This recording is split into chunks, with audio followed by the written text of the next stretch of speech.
भाग्य भगवान नहीं बनाता है, भाग्य इंसान स्वयं बनाता है। लेकिन भाग्य बनाते समय उसे ख्याल नहीं रहता है और मन इंद्रियों के जोश में आकर कर्म की कलम को गलत चला देता है, भाग्य की तस्वीर बिगड़ जाती है। इसलिए जो लोग चाहते हैं कि मेरा भाग्य सुंदर हो, उन्हें चाहिए कि कर्म की कलम संभल कर चलाएं। नेपाल और इंडिया के बॉर्डर पर एक साधु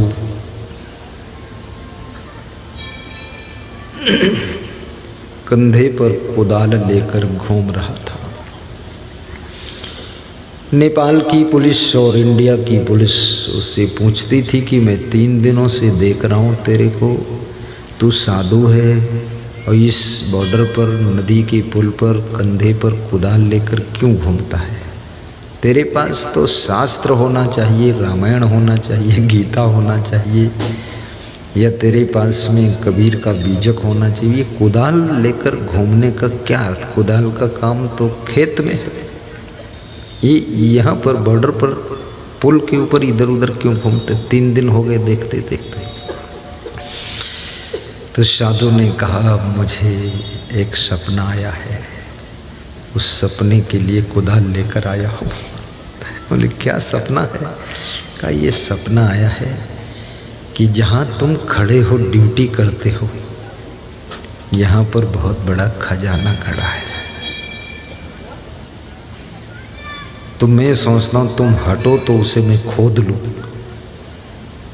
तो जो सिपाही खड़ा था ना, वो हंसने लगा। बोले बाबा, मुझे भी एक सपना आ रहा 3 दिनों से। बोले तेरे को क्या रहा? बोले एक महात्मा है, यहाँ से 2 किलोमीटर पर एक गांव है, वहाँ उसकी कुटी है और उस महात्मा की झोपड़ी में जहाँ वो सोता है उसी जगह पर बहुत बड़ा खजाना गड़ा है। तो मैं सोचता हूँ नौकरी से छुट्टी पाऊँ फिर विधिवत खोदूँ जाकर। तो सिपाही ने जो एड्रेस दिया वो एड्रेस उसी साधु का था। तो साधु बोला, मेरे को सपना आ रहा है कि तू जहाँ खड़ा वहाँ खजाना गड़ा है, और तुझे सपना आ रहा कि मेरी कुटिया में जहाँ मैं सोता हूँ वहाँ खजाना गड़ा है। तो ये तेरे को मेरे यहाँ सपना आ रहा, मेरे को तेरे यहाँ सपना आ रहा है, मामला क्या है? तब तक एक दूसरा साधु आया, उसने कहा सबका खजाना सबके पास में गड़ा है, उस खजाना को पाने के लिए सत्कर्म की चाबी लगानी पड़ती है, वो खजाना खुल जाता है और खजाना मिल जाता है। सत्कर्म। जय जय जय। धन्यवाद हेड साहब, आप पुलिस के हेड इंचार्ज हैं और कंट्रोल रूम को डील करते हैं, लखनऊ कंट्रोल रूम। परम शिष्य हैं, गुरुमंत्र भी लिया है।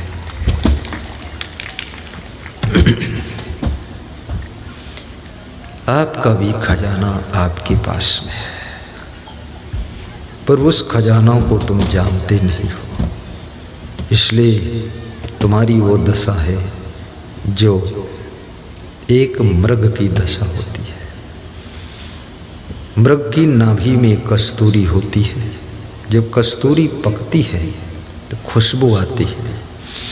मृगा सोचता है कि जंगल से कहीं किसी और से खुशबू आ रही है, कस्तूरी को ढूंढने के लिए जंगल में दौड़ता रहता है। दौड़ते दौड़ते थक जाता, गिर पड़ता है। मृगा एक बार गिरता है, फिर उठना बहुत कठिन है क्योंकि उसके घुटना नहीं होते। मृगा को एक तो फायदा है, घुटना नहीं है तो घुटना में दर्द भी नहीं है। तुम्हारे घुटना है तो घुटना में दर्द है। वो आदमी का शरीर तो ऐसा है, इसके तो रग रग में दर्द है। मेरे गुरुदेव कह रहे थे कि शरीर में जो 2 अक्षर से अंग हैं उनमें सब में दर्द होती है। जैसे कान, कान में भी दर्द, 2 अक्षर है का और ना, कान में दर्द। आँख, अरे भयंकर दर्द होता, नींद हराम हो जाती। दांत, उसमें भी दर्द। जीभ, छाला पड़ जाए उसमें बहुत दर्द। पेट, अरे पूरा दर्द।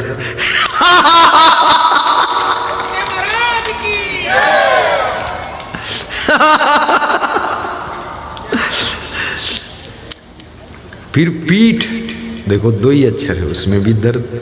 फिर रीढ़, उसमें भी दर्द। क्या बात। फिर सिर, भयंकर दर्द, सिर खोपड़ी में। फिर कटी, कटी माने कमर, दो अक्षर है कटी, उसमें भी दर्द। दर्द ही दर्द है। पैर, उसमें भी दर्द। हाथ, दो अक्षर है, हाव था, उसमें भी दर्द। इतनी दर्द है। अब ये दर्द कैसे दूर होगी?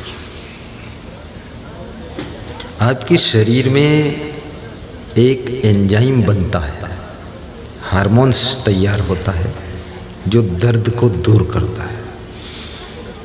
और वो एंजाइम, वो हार्मोन्स, जब आप हंसते हो तो दर्द नाशक हार्मोन्स तैयार होता है।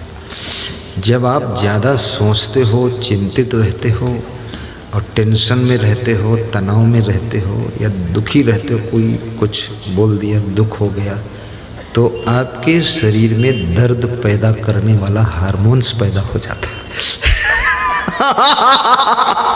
ये बहुत बड़ी बात है।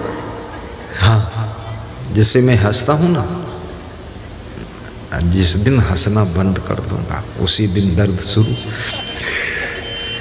आप भी हंसा करो।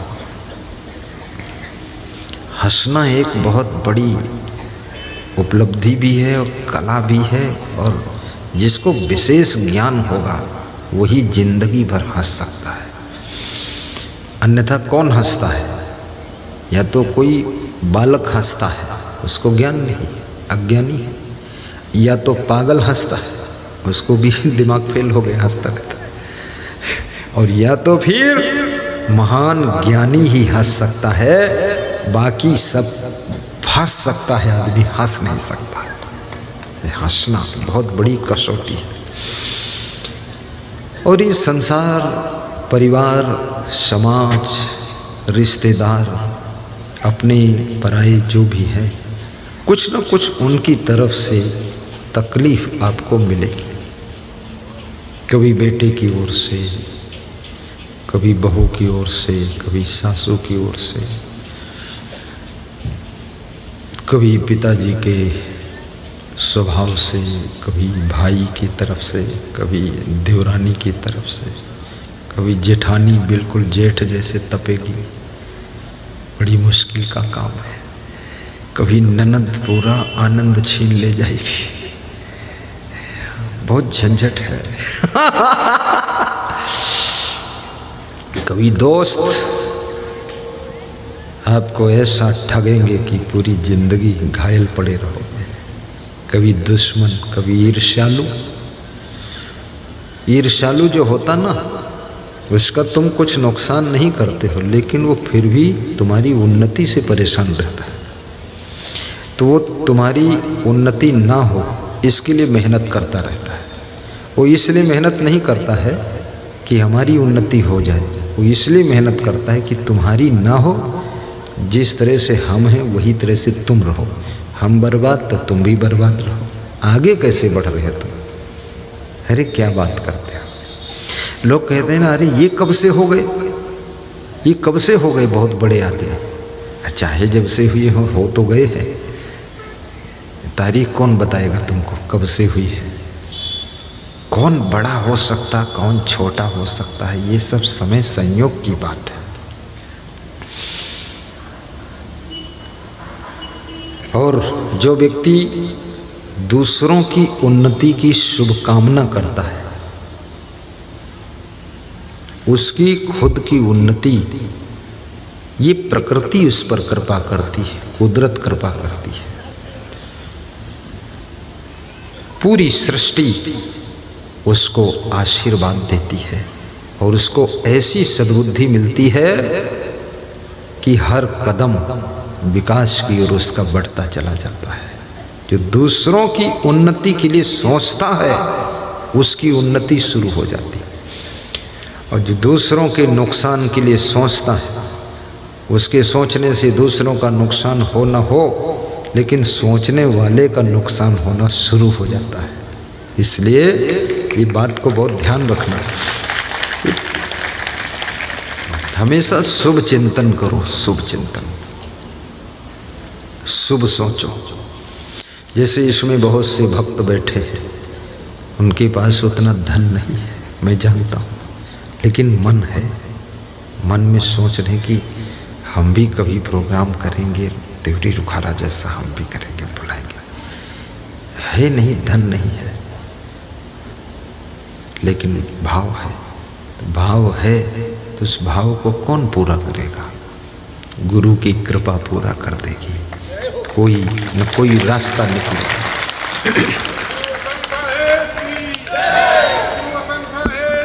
जय जय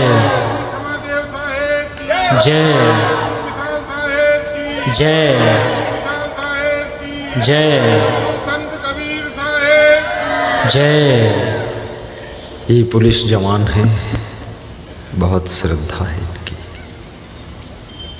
ये गुरु के सपने भी देखते हैं और गुरु से बातें भी करते हैं। कितने लोग तो सपने में गुरु का प्रोग्राम करते हैं और सपने में भंडारा कर देते हैं, और सवेरे उठते हैं, खर्चा धेला भर नहीं हुआ और सब कुछ हो गया।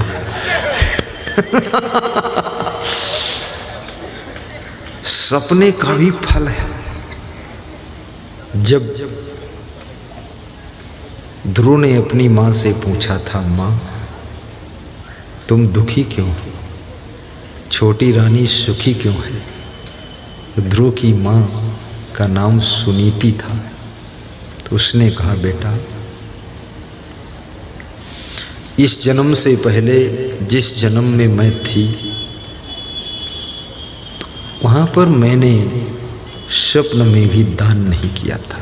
सपने दान दीन कछुना, स्वप्न के दान का भी फल है। आपको सांप का सपना आए तो सपने में भी भय लगता है, लगता कि नहीं लगता? हालांकि वहाँ सांप है नहीं, पर आपको सपने में लगता है कि है, आप डर भी जाते हो, पसीना पसीना भी हो जाते हो। सपने का सांप तो झूठा है, लेकिन सपने के सांप के भय से जो पसीना निकला है वो सच्चा।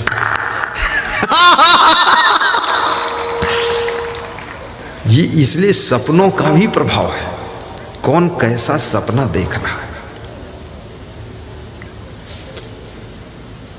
मध्य प्रदेश के एक भक्त कह रहे थे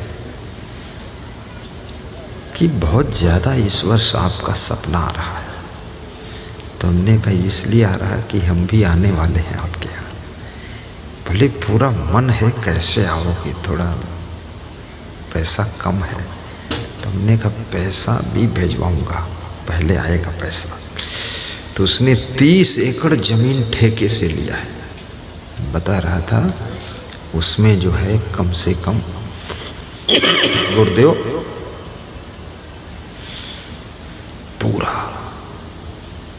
4-5 लाख की बचत हो जाएगी साल में, और आपकी पदरोनिम खर्चा तो बहुत ही कम होगा। लेकिन सोचा था मैंने, बुलाऊंगा तो फायदा पहले शुरू हो गया। सोचो तो अच्छा। और शुभ चिंतन आपके जीवन में अशुभ होने से रोक देता है, अशुभ घटित नहीं होता है।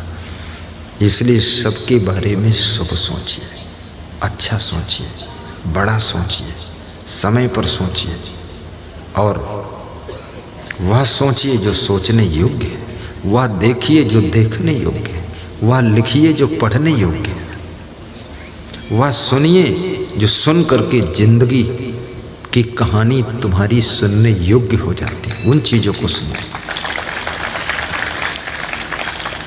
वे चीज़ें देखिए जिनको देखने से तुम स्वयं दर्शन के योग्य बन जाते हो। वे शब्द सुनिए जिनको सुनने से तुम्हारी वाणी को सुनने के लिए हजारों की भीड़ इकट्ठी हो जाती है। वो शब्द सुनिए। ऐसी वैसी वाणी मत सुनिए, हाँ कतई नहीं, बिल्कुल सावधान। क्या ढूंढ रहे वन में घट घट में समाया है, तेरे भीतर मेरे भीतर उसकी ही तो छाया है, सब है आपके अंदर। तो मैं बता रहा था कर्म और भाग्य। कर्म करने में तुम स्वतंत्र हो, लेकिन जो भाग्य बन गया है अब उसको भोगने में तुम परतंत्र हो गए। देखिए, कर्म का लिखा मिटे धो कैसे जो युग कोटि सिराई। कर्म को बछड़ा कहा गया है, कर्म बछड़ा है। जैसे बछड़ा हजारों गायों के बीच में अपनी माँ को ढूंढ करके दूध पी लेता है, ऐसे कर्म रूपी बछड़ा हजारों जन्मों के बाद भी इस आत्मा को ढूंढ करके उसको फल दे देता है। बहुत मुश्किल का काम है।